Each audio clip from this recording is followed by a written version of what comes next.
Hello, wonderful people. Rory, I always wonder how many calories I burn waving at my screen every day. It's got to be at least like 75 calories a day. 3 calories a day. Okay. Getting started a little bit late. Here we are. See if other folks join us. Small group. I think that one of the things that we wanted to talk about today with you all is the need for some emergency support right now, because I think we're hearing from a lot of our partners that there are some crises happening. Faith, you're here. Do you want to talk a little bit about that and like what you're seeing as someone who is like our crisis support human? Sure. There's multiple things going on for crisis right now. Obviously, one being the overcapacity. Just everybody is overcapacity. Some shelters are actually above 2019 intake, very few though. Most of them are kind of hovering at or below the 2019 level of intake. But during COVID, a lot of people repurposed areas of their shelter that are no longer usable for animal holding spaces. So space is different and is looking different, and there's just struggles to try to get animals humanely housed right now. Also, we have the employees that all started last year that don't know what 2019 and before was like. So there's a higher level of stress for a lot of employees that didn't know or don't remember that high level fast pace that has to happen, and the constantly getting animals out and begging for animals to get pulled everywhere. So we've got that as a big one. And then disease is breaking out in a lot of shelters right now. Definitely could be because of the overcapacity, but distemper and parvo are definitely on the rise. We're getting emails almost daily with different places needing our distemper protocols. I was just recently in Oakland and Ukiah, and while I was in Ukiah, there's a rescuer there that had a distemper outbreak from some animals that they pulled from a Texas shelter. So it's getting everywhere right now, and so disease is a big one also. And then a lot of people are struggling trying to find fosters. There's some thoughts to possibly why, obviously one being that we need to be advertising better. Sorry, my dogs are all mad at the garbage man. We need to be advertising better and trying to onboard fosters faster and better. But the other thought too is that a lot of people are finally able to travel. Everybody's been locked in their house for a year and a half, and now we've got the go ahead to travel again, and people are wanting to go and see their families that they haven't seen in over a year and things like that. So foster desire could be lower because of that as well.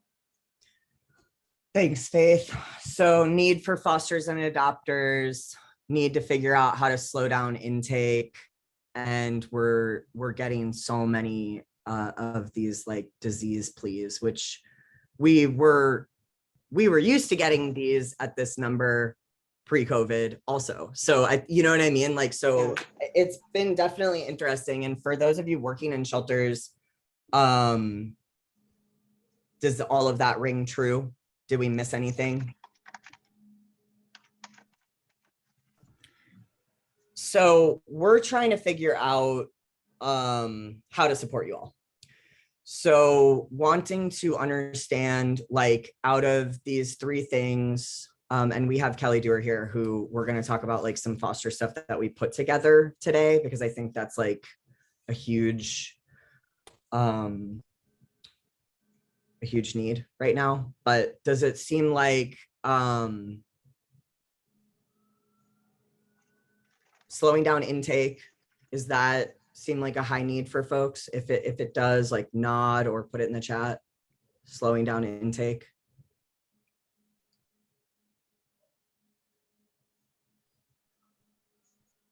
No one? Comes in waves. Okay. Finding placement. Tracy says yes to slowing down intake. Okay. Finding placement, finding adopters, finding fosters. Does that feel like a need for folks? How do we find adopters? How do we find fosters? They've all stopped coming to us. Okay. And I think all of this kind of rolls up into emergency marketing techniques, which we can talk about too. And there's so many good resources, for sure. How do we keep animals where they are? Okay.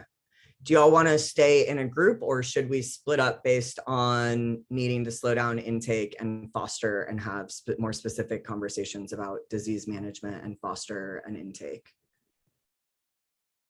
Who wants to split up? Raise your hand. No? Stay as a group? Okay, cool. Small group today. So I imagine that that's probably an indication too of like a lot of this happening. So I think the brainstorm here, just so we have like some kind of like, what are we going to leave with?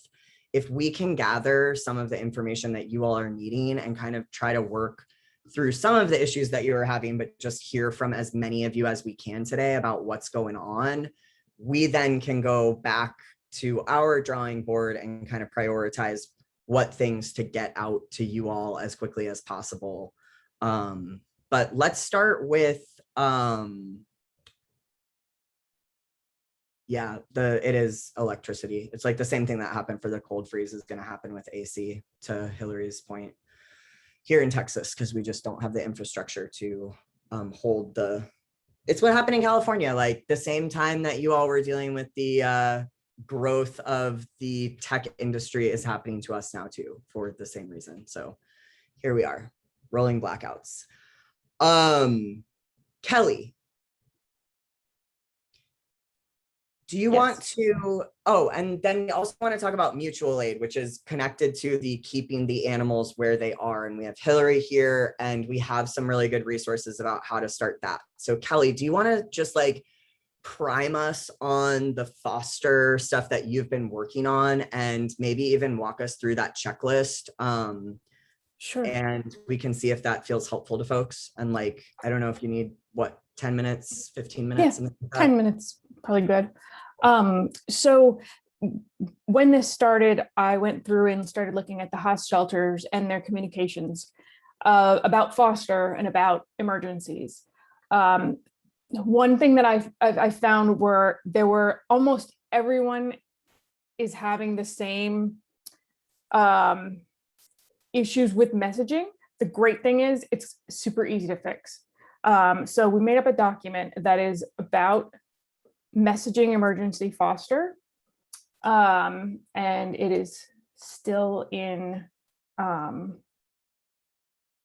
being reviewed, but the major thing that I was seeing is a lot of organizations are not, they're messaging adoption, they need adopters, but they're not messaging fosters, or they're messaging adoption, and then way at the bottom, they're like, if you can't adopt, foster. But you need fosters and adopters just as much as one another. So making sure that foster is always a priority right up there with adoptions is a huge, is a really easy fix to make that will make a lot of a big difference. Another one is giving a call to action in every post. Sometimes in a lot of posts, there were just a lot of missed opportunities to, when you say foster in a post, we need fosters, put the link directly to the sign up form so that people can just immediately go there. And one of the things that is pretty easy, you can see it here, Dallas has done it. They have these little add-ons. So they say we need adopters and fosters. And so at the bottom there, they just have to foster, here's how you apply. And they can just cut and paste it. It's super easy to put it into a post, and no reason not to have those links. Tell people why you need them. I think this is one of the most important things because you're looking to make an emotional connection with your community. So telling them things like, we took in twice the number of pets last week, or we just got in 100 cats from a hoarding case and we're already full, but next month is usually our heaviest month. And so we are not going to have places to put these pets. So any kind of compelling reasons, if you have pets with distemper who you are trying to get into foster, you would talk about, that the fact that isolation, you only have so much isolation space. And it's hard for volunteers to be able to get enrichment to pets who are in isolation in the shelters. So they really, for their well-being, it's best for them to be cared for in a home, things like that. Also using details to kind of help your community to grasp the scale of the crisis. When you say we're at capacity, it sounds vague, but if you tell people something like all 173 of our kennels are full and we have 10 pop-up crates in the lobby where we have dogs, so people can kind of picture that in their head, and it helps to get people's minds kind of involved with your plea. Emojis can be a really big help, putting them at the top here, like almost like a title, but it really kind of just draws the eye and makes your posts a little more, it gives it a little more punch. And then introducing the actual pets who need the help. These are 4 of the dogs and cats who are waiting for fosters right now and who immediately need to go out to foster. When they can see those pets, it again helps to foster that emotional connection. And like this picture is a perfect one because he's just adorable and you can't help but kind of connect. Being specific about the pets that need foster and adopters. Like if you are, if you're having a trouble with, adult dogs who are medium and large, let people know that. Also keeping it as simple as possible in the call to action. Usually say fosters can, to have fosters take a pet for a minimum of like 2 weeks. And something that's short enough to be less scary, but long enough to be helpful to your organization. And a lot of those fosters are going to end up probably keeping the pet until adoption. But when you ask for it, the minimum is usually pretty helpful. We also made up a checklist of processes for emergency foster, things that your organization can do to help alleviate the crisis. I think the one thing that I've seen a lot of organizations do is they have a crisis and there's not like a crisis period that's well defined. It seems like let's say there was a something on the news that there was a crisis. Usually it's like during that crisis, they put out a big communication and then daily or multiple times a day, they give updates. And I think that helps people to, again, emotionally connect to the crisis. They're following along. They're seeing, oh my gosh, they got 15 dogs out today. They still have 25 to go. And so you're kind of like continuing to talk about it for, usually most crises that I think, I would say probably 3 to 7 days, can be helpful to be giving those updates in. But it's hard to realize that when you first put out an emergency, it just seems like a beginning and an end can be helpful, and then keeping people updated throughout that period. Creating a task force to oversee the emergency initiative. We have foster coordinators are generally not the people who are doing the out external communications, and they need to be meeting with the communications team and leadership to, daily during your crisis, so that you can kind of fine tune the communications and say, okay, we got 700 kitten fosters yesterday, so we're good on that. Let's change the communications to be asking for big dogs, fosters, things like that. So creating that kind of interdisciplinary task force of people who should be involved. Then filling your current foster homes, enlisting your volunteers and fosters, contacting them personally if you have a volunteer who can give them a call, or just find another way to let them know that there is an emergency, and make sure that see if you can get more of the people who don't usually have fosters to take them. Making sure also that your foster onboarding is very quick. If it's so automate that process as much as possible, remove barriers. If you're doing, I don't know, you may want to just stop doing certain things just for the emergency period so that you can kind of get the wheels turning and get them out quickly. And make sure that you have other staff who are trained to be able to help place those pets, like adoption counselors, which can help keep it from bottlenecking. Your website, you need to put your foster need front and center. It needs to be, when you look at your web page, you need to see a foster somewhere. Casey Pet Project did a great banner here. I mean, you open the page and it says foster a pet. You can also do pop-ups that say, hey, we're in a crisis, please help us. Or even just put it, make foster one of the menu items, but being able to see it right when they open your website, and making it very clear that there's a call to action. Also creating a news release, and actually not just one news release. If you are in crisis, I would recommend doing several news releases over a period of, again, 3 to 7 days or so. Do the news release when, the kickoff news release, and then do updates or stories of the pets who have gone to foster and adoption, to keep the local news talking about it. And if you are a municipal shelter, contacting your public communications department may also be helpful. Social media, creating your social media campaign that's like 3 to 7 days. Live social media can be really helpful here, especially walking through the kennels and saying, oh, these are, meet some of the dogs that need you, meet some of the cats that need you. Post boosting, I really highly recommend, especially at a time of emergency. If you can do this at all, it will give you a return on your investment. So consider like $100 boost, but if you get 24 dogs into homes for 2 weeks, you've saved that $100 and more probably.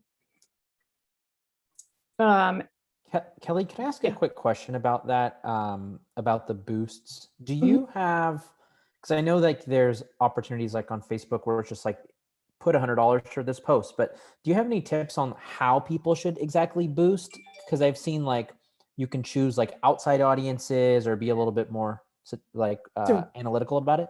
Yeah, that's a really good question.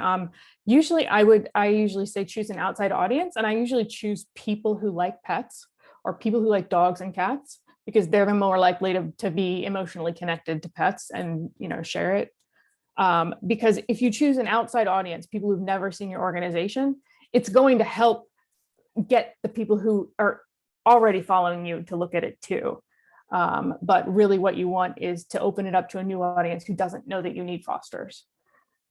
So, and then there's just a couple more. One, put a sign out in front of the shelter that says that you need fosters now, having somebody out there to help sign people up right away. Get them moving through the system quickly. And then asking your volunteers and fosters to help you via word of mouth. Word of mouth is one of the most effective recruitment tools we have. And activating them by asking them, can you talk to a friend? Can you please take this plea and post it on Nextdoor? And help us to get fosters. Easy things they can do to help get the word out. And this is a example, which I will scroll past really quick. And then get reinforcements, get, your volunteer coordinator might be able to help get people who can assist with the effort. And people who can help organize supplies and all of these things. And then down here, I have just resources. So any questions? Will you show the checklist that you created that goes along with this? Oh, yeah. Mm-hmm. All right, give me 1 sec. And what questions do people have? Kelly, this is all, is this the same info that came through what, Learning Community? Didn't you send us an email? I did, and it's some of it is similar, but some of it is new. So how do we share this with our foster and Marcom teams? I believe this is coming out in a blog, Rory. Yeah, we can share it with folks on this call as just the doc link, and then we'll send it out as a blog as well. Okay, I'll put the link in here in just a sec. Okay. So real quick, the comprehensive recruitment plan. So this is a kind of a plan so that organizations can look at all of the different types of recruitment and create a plan so that they're hitting all of the different ways to recruit. And so this is like a regular plan that you can use, but there's also a tab here for emergency foster. And basically, it basically goes over the things in that article, but in a way that, timing or frequency is there. And then you can see, like, you can plan it out. So you have like day 1, day 2, this is what we're going to do. So you can add the things so that you can schedule things and write them down. So these are all basically the same things that are in that, but just in a different format that makes it a little more convenient to use. And so this one I can share the link. I'm going to stop sharing. I'll do this. And I believe that this is also going out as a blog, so it will be sent out to everybody through our AMPA networks tomorrow, but we will share with you in the meantime. Any questions?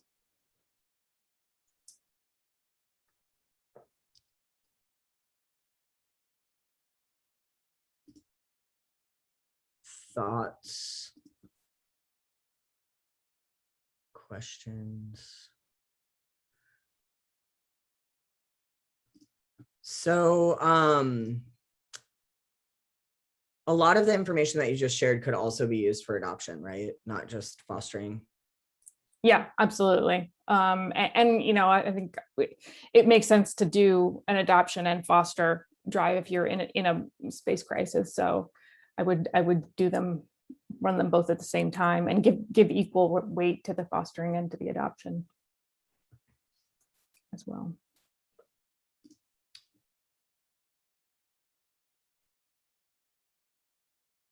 Anything that we're missing? Anything that would be like extra useful? Like, do you want examples of the signage? Do you want examples of the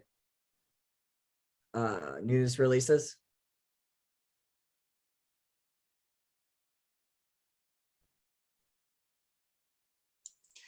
I thought Bobby's question was really good. If you could address that in the boost section, it would only take a line or so. Thank you. That's a really good one. I'll do that. And we have other resources coming out, things like how to ask your, like a template for asking volunteers and fosters to help spread the word on Nextdoor and things like that. So you can just cut and paste, which is much more helpful. It was super helpful. I think another really important thing that some organizations overlook is informing the entire organization that these blasts are going out, and just making sure every employee, every volunteer, every foster that's already in the system knows that this is a big push, so that when people are coming in and asking questions, that everybody can answer the questions clearly and can share the story broadly. Because at an organization I worked at, there were some times where people would come in and they're like, "Oh, you're in crisis," and I was like, I am. I forgot. So I think that's important. Yeah, that's a really good point. And another one is, a lot of times they'll tell their fosters they're in crisis, but not necessarily ask the volunteers if they want to foster and to send the stuff out, and the staff. So, good point.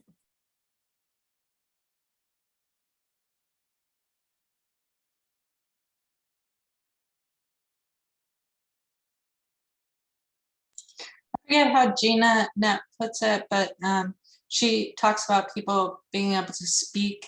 Oh yeah, speak return to home across the organization. It seems like that's just as important with foster, being able to speak foster across the organization.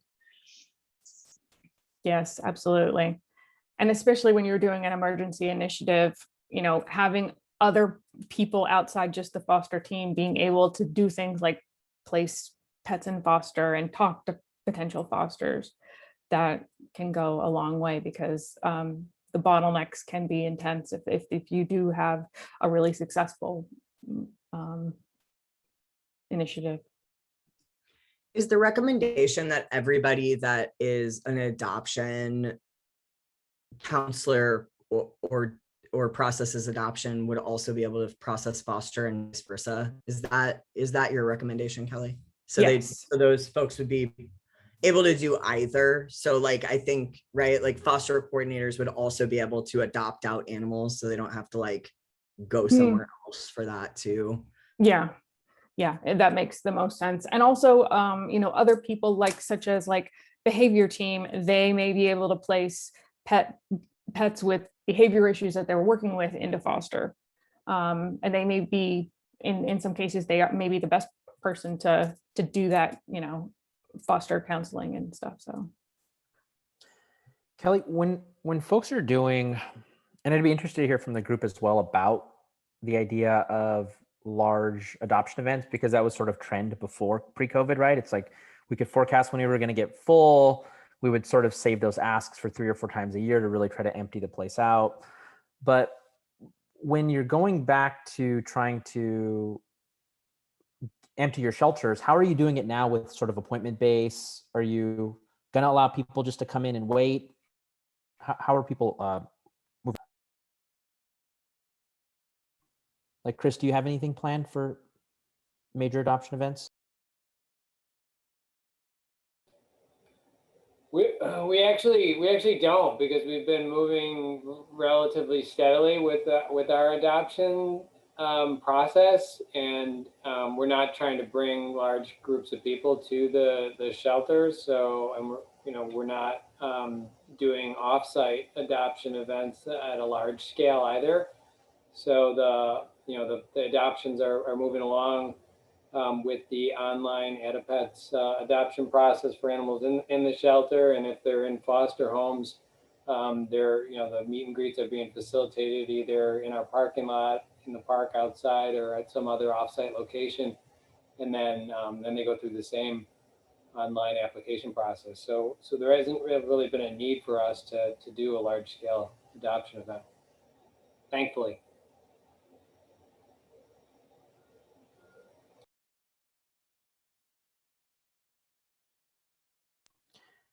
Kelly, my last question. When folks are sort of doing adoption campaigns, I'm like getting really into the idea of low tech things like signage. Have you seen anybody put on kennels, like not sure about forever, I'm also available for foster, like for people that are on the fence about potential adoptions during campaigns? yes, I have a couple of examples that I can dig up, but Austin Animal Center had these great signs. They put it on any kennel of a dog who'd been there for 30 days or more. And, you know, it says, I'm available for foster or adoption. Just, you know, talk to an adoption counselor and you can take me home. So I think having signage in the shelter as well, like in your lobby and then on the kennels of the pets who people can foster, I think is it can be really effective.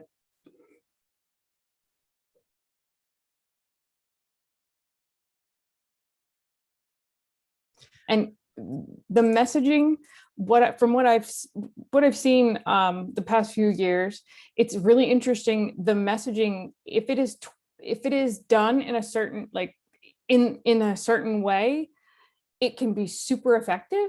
But if 1 or 2 things are off, it can make the whole thing not work. We have, I don't know. Can you give an example? Yeah, I'm gonna dig up my my little thing we do in the short-term foster apprenticeship, because it's based off a real plea. Let's see if I can find it.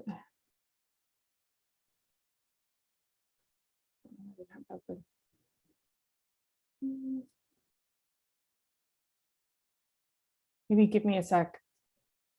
Talk for a sec, and I'll dig it up really quick. Chris, have you purchased yard signs? No, I shared those two examples. That was a Casey Pet Project and someone else with our team I'm trying to put together. Yeah, I've seen some organizations also team up. We when I was in Sacramento, we would have so many realtors that would come to us wanting to like partner at some capacity, like give back when they sold a home. But one of the things that we were looking at doing before I left was partnering on yard signs, since they typically buy in bulk and already get discounts. And so we would give them about 10% of space on the sign for their information. But we were going to give them to all people that were already fostering and also volunteers, and just try to spread them out through the entire community. That's awesome. I love yard signs. They're neat. All right, I just found this thing. So this is Charlottesville is the organization where we do the apprenticeship. So say your organization is in crisis mode. You've put up a post asking for adopters and emergency fosters 5 hours ago, and you're hearing nothing. What do you do? So this is the plea. Charlottesville, we need your help. Our kennels are at maximum capacity for cats and dogs. Please consider adopting this weekend. Not ready to adopt? You could try fostering for a couple of days. We'll get you started. Email the foster team for more information. And there's no text in the body of the post. So anyone, I'm going to put this in because I'm not going to be able to see if anybody is interested in talking if I share this. So anyone have any thoughts on things that to tweak that might make it more effective? I can tell you what we've done for Facebook posts that's been successful in the past is, with Chameleon, we have a visual. Is anyone available for a personal microchip? Sorry, we use Chameleon, so we have a visual kennel, and so we take a screenshot of our visual kennel of every kennel in the building and go, or if it's dogs, take a screenshot of the dogs and put that in the Facebook post and be like, so the light blue represents all our vacant spaces. You see no light blue, that means we are full. So, and that's awesome. That's like it just that visual representation of the emergency is so important. What else?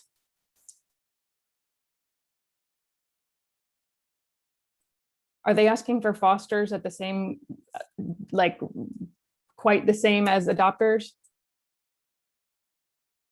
Not really. Sounds like they're pushing the adoptions more, but they're saying like short-term foster is an alternative. And I think the way they worded it, they could kind of run into oh, well, I only signed up to foster for like 2 to 3 days, which short-term fostering is great. But if they're going in with the intention of like returning the animal in 2 to 3 days, who does that help? Especially if it's not like actively promoting. So I would say get like a really cute photo in there that's gonna like reel them in, and then get the links in there, like, become a foster here. Right. Look at our adoptable animals here, but you can foster any of them, that kind of thing. Yeah, it's good. Several good points there. So instead of being like, you could try fostering for a couple of days, it makes it sound like it's not really important at all. So instead of please consider adopting this weekend, like please consider fostering or adopting from us this weekend. And then the email, talking to foster coordinators, the majority of them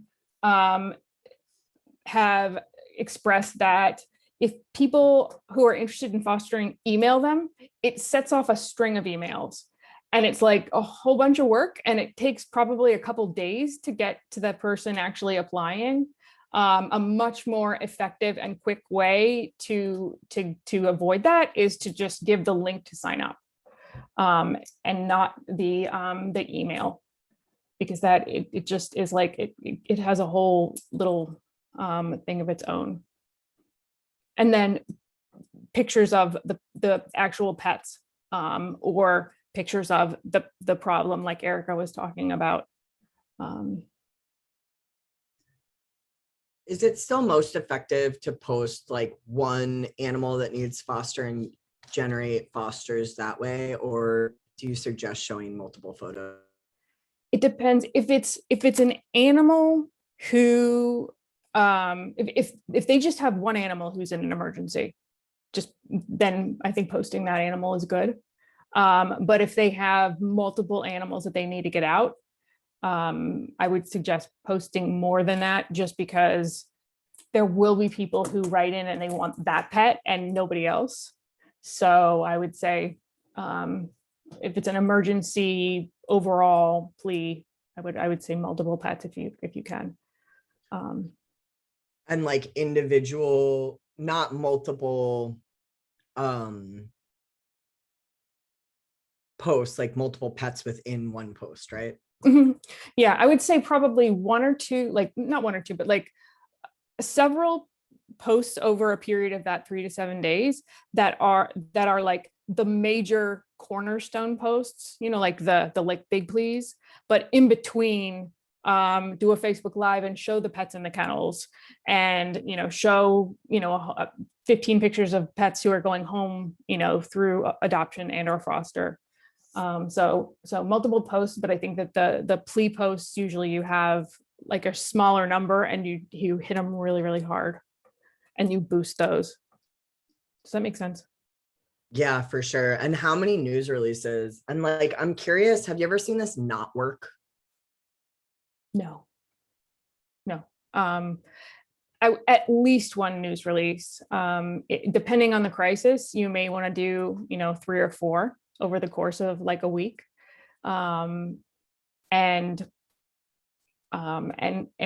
think news releases can be really, really effective if you can get them out, because it hits a whole new audience that you're not getting through your usual channels. Another thought that I have is having, like, usually there's a foster handbook that's pretty tedious to go through in an emergency setting. Having something that's a little bit more digestible, like a 1-pager or front and back, that just like outlines the main steps with an emergency contact. If an organization doesn't have that, I feel like that's a really important thing to get together. Yeah, absolutely. Yeah. And which also reminds me, telling people that they can use the link, or they can just come to the shelter and pick up a pet. Because that's going to be the quickest way. The longer it takes between them seeing the pet, and them signing up, the more you're going to lose them.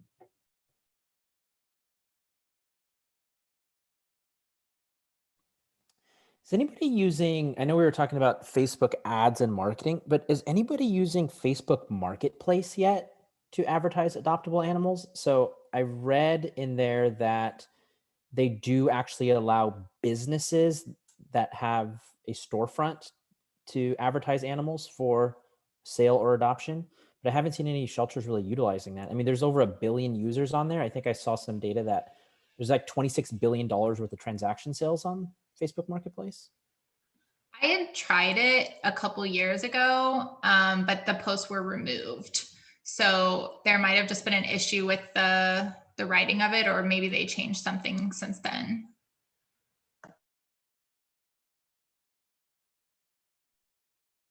Bobby, was that recent that you saw in there that businesses with storefronts could put animals on? Because I know here at least there was conversation probably around a year ago about the fact that they had gone similar to Craigslist and Kijiji or wherever, to not allowing people to post animals for sale, quote unquote.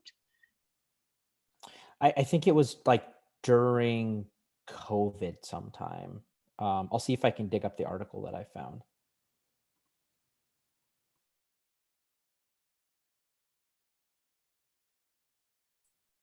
Are any of you doing emergency foster right now?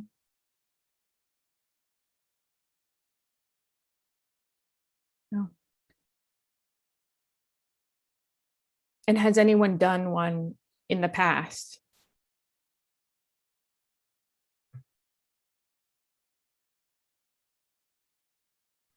I'm sorry, you're talking about emergency situations for existing owned pets? Mhm. Yeah, we've done several this year. We've had Mhm. success with. Oh, good. Awesome.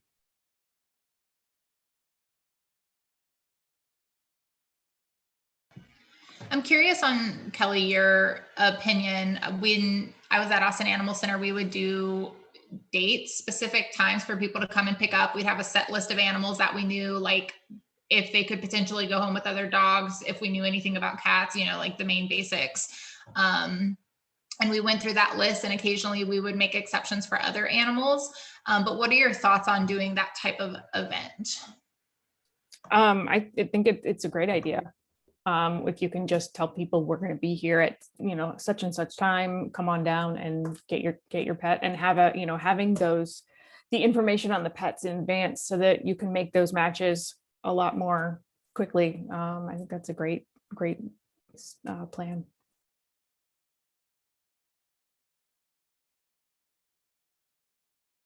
When Charlottesville did, what was it? It was an adoption event. It wasn't emergency foster, but it was one of those clear the shelters days. They had like a binder, and they had all the dogs, and they had whether they know anything about them and kids, and whether they know anything about them and dogs. And so like anyone who is looking at any dog would be able to would have that information. It was really helpful.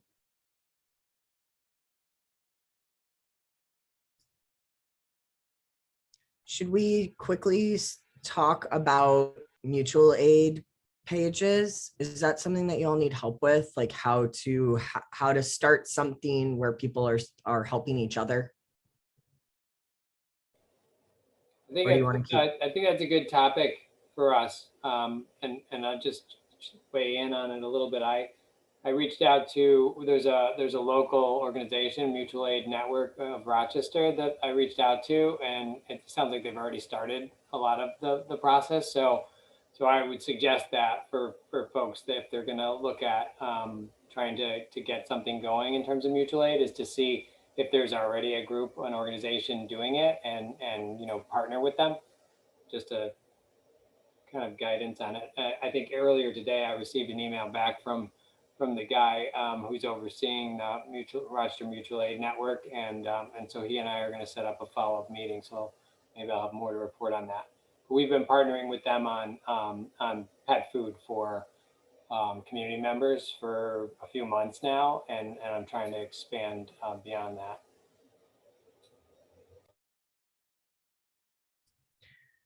That's awesome. I can't wait to hear how that goes.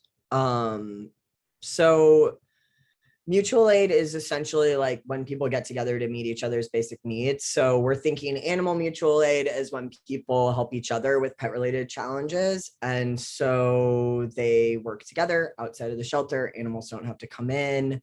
And we're seeing this in some ways as like happening, outside of the shelter, but like the shelter could provide certain resources, of course, to this. But we have Hillary on the call, and Hillary, I know I didn't ask you about this prior to this meeting, but do you want to give, and Faith's here too, do you want to give like a little bit of just a background about what you did for the cold freeze that we had, and how the page turned into a mutual aid page, and just like what that process looked like? Sure, I'll do my best. So when, gosh, was that February or March? We had the storms hit and everything just shut down. People were stuck in their homes. People were stuck without food. People were stuck away from their homes, and their animals were left alone. So initially it started with an email address where people could reach out, and I guess APA could specifically help with resources and assisting and connecting. And then Lucy Fernandez had the idea for us to create a Facebook page, and we got that set up, and tons of people started joining. Specifically, the hashtags we used were ask and give. So it was very clear to go through and see exactly what was needed to be able to search for things and have a zip code very clearly. And so people who were neighboring others who maybe had extra dog food to share and could walk to other areas and be able to share that, or they had 4-wheel drive and felt comfortable driving. It was really just a page that people could connect with each other and provide those basic needs, like Rory was saying. It ended up kind of expanding past the cold because there were a lot of people who, lost all the food that was in their fridge and freezers and weren't able to afford going out and getting those things they needed. So that connection still lasted. And now the PASS program page, which stands for Positive Alternatives to Shelter Surrender, kind of serves that same platform, I guess, for people to connect on there and help with rehoming, help with lost animals, finding injured animals, and things like that. I guess I said lost animals. Lost isn't appropriate with PASS. Ignore that. I don't know if that was off the guns. Faith, do you have any additions? No, you did pretty good summing it all up. It was definitely crazy. Thank goodness for Hillary, because she was one of the only ones that had power for a while, and so Hillary was having to work a lot because I had no power and I had no internet, so I could only work when I was in my car sitting in the driveway charging my phone. So it was pretty crazy. Lucy manned it all pretty well too on site, so it was really good. It was good to see the community come forward, and the page still gets used even now. Yeah, it's pretty awesome. It is still getting used, which is wild, which is why we haven't taken it down, because people are still on there. We created this document that basically is how to start a mutual aid page. This will be published on Friday, and just goes through some first steps, how to select a platform, how to build it, all of that kind of thing. So hopefully this is helpful, and we want to do some kind of tutorial as well to go along with this. I'm not sure who within your organizations would benefit from that, but if you think people would, please just reach out to us. This includes email invitations. Sorry, I'm probably making everyone sick. Email invitations and some things of what to say on your Facebook group or Nextdoor group or something. So that's just a step-by-step that you all can share to with folks. So awesome. We'll set up some kind of quick tutorial and share about when that will be. And maybe Hillary, you and Lucy can help me with that. Sure. Walk through how class works. Yeah, one thing that was really helpful about the Facebook group that was created is that you can set a distance to just automatically allow anyone within that distance to join the group. And they just accept whatever the rules are, and then they can join within that area. So it kind of hyper localizes it and just makes sure that everyone's within the group is in the area to be able to assist. So do you think it makes sense to try and work with an existing mutual aid group or page? Because it looks like there's both in Rochester, but they're separate. And I don't know if it makes sense for me to work with both of them to try and bring them into a common platform, or if you lose some ground there because you're not going to get everybody that's in the page, that's following the page or in the group to migrate with you? I would think it depends on the group. If it's successful and it's already there, and there are people who are meeting human needs, and you can add in pet needs to be met, and people can just go to one place, I think there's a huge benefit in there being a one-stop shop for people to connect. Okay. And we did both. So we reached out to the mutual aid group in Austin too, and so they're now aware of PASS, and so they're promoting PASS, but that's because our PASS page has been in existence for gosh, I don't know how many years, a decade, 8 years, something like that. So it's been around for a long time, or else we probably would have seen if we could add to that group. The reason we set up the cold is because our past page has people from all over the country on it. So we wanted something super localized. But I think doing all of the above is a good idea, because there are going to be people that are going to be on the human mutual aid side that aren't going to come over necessarily to the pet side, but they might have something people are asking for. So I don't know, finding someone who can kind of like look at both things, or maybe cross post when it seems appropriate, sounds awesome to me.